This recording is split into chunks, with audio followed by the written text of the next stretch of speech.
People don't like mental defectives. They shuffle and feel uneasy. I did, too, when encountering Bennie for the first time. He had working-class breeding and was articulate. He stood in a queue waiting for a coffee or tea, but John said he'd pushed in. An argument ensued, which almost came to blows, and that set the theme.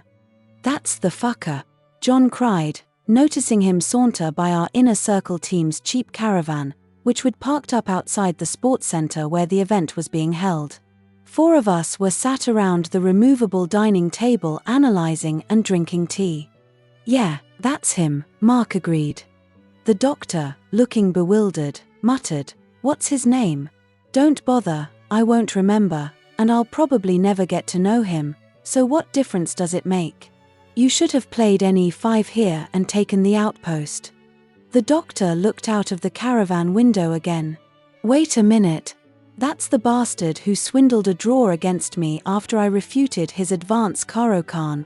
I hadn't noticed Bennie before, but, one way or another, he had upset everyone else in the caravan. I made a mental note to take a look at his play next time I was passing his board. Best to plan ahead in these matters, I find. Over only a couple of weeks, Bennie had muscled his way into the camp at Leeds Chess Club, or should I say a farm of deviants and misfits encompassing every possible description of decrepitude. Gone were the days of the doctors and lawyers, saying, "Thank you, sir, for the game in which I was able, through my higher intellect, to defeat you. Would you care for a sherry?" My cost, of course, and the victor would lead his defeated counterpart to a stiff drink. The working class were more brutal and Bennie was working class. In the early 80s, most of the chess brigade was. They came out of nowhere. God forbid, these creatures had intelligence and the depression of Thatcher's years gave them nothing else to do but to play chess. The old brigade of doctors and lawyers became sweaty when beaten by these working class upstarts.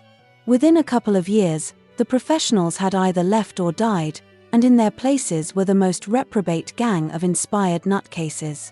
Slither was one such character, and he was a complete oddity. He wasn't aggressive, but there was definitely something disturbing about him. I can recall one night at chess club, Slither telling a few of us about how the police were called to this house where one bloke had cut another bloke's balls off, and the blood was all over the walls and furniture of the room. Slither found it hilarious and had laughed beyond what was even remotely normal. Yes, Slither really did wander outside the boundaries of mental health. But the doctor was another deviant of mental health, but, you have to remember, at that time, we all had something wrong in the structure of our brains. The doctor had this remarkable ability to annoy almost any normal human being on the planet. He possessed an extraordinary wit and ability to spin words around with the most remarkable ease, so that whatever you said, you would look an idiot. His special delight was to put people down, as they say in Yorkshire, and maybe other parts of the country too, but I don't know. What I do know is that the doctor made an enemy of almost every chess player he ever played. I remember him waiting one night for me to turn up and aimlessly chatting to this small bloke stood at the side of him, a regular drinker at the Templar pub. The man wore glasses as thick as jam jar bottoms. The doctor, noticing I'd approached the bar, declared to his acquaintance, "Right, Mick, I'm off. Karl, meet Mick, although I call him Myopic Mick." I'm sure the small bloke would have banged out the doctor's lights there, and then were Mick the Myopic to have been bigger. And that was how the doctor was, insulting from the outset. Why did I get on with him, you may be asking? I didn't, not really at the beginning, as he was extremely literate and I was a common oaf, and had no chance of competing with his quick irony. As I have hitherto stated, I used to enjoy the visits to his and his wife's abode in a posh house in some posh part of Leeds, and as such, I tolerated the fellow. As I tolerated him, though, I began to learn something about the man. He wasn't malicious at all and really did love the teasing and tickling of a character, as he used to say. When you accepted the banter, then you got to know the doctor, and I did just that. A year or two later, my dad had split up with his girlfriend and had come to stop at 955. He couldn't read and didn't have an education, as he was of Romany stock, and he took immediate dislike to the doctor on account of not being able to even understand his irony, but knew he was taking the piss. "I'm gonna knock his fucking head off," he would grind out beneath his teeth.